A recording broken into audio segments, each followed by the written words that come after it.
Welcome to this DelftStack tutorial video.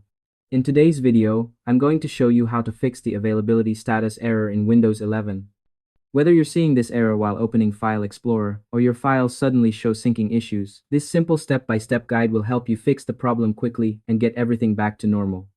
First, look at the system tray at the bottom of your screen and find the OneDrive cloud icon. Right-click on it, then click on Settings.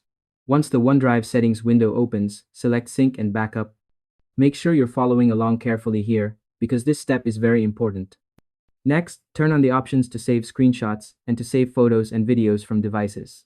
These settings allow OneDrive to properly sync your files with File Explorer, which is often the main cause of this error. To make the process smoother, ensure your internet connection is stable and OneDrive is signed in with the correct Microsoft account. This helps prevent syncing interruptions and common errors.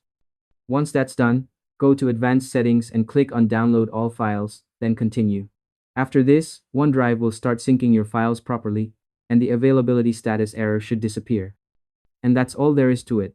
By following these simple steps, you'll be able to fix the availability status error in Windows 11 without any hassle. Thanks for watching this DelftStack tutorial video. If this helped you, feel free to share it with someone who might need it. Why not make their day a little easier?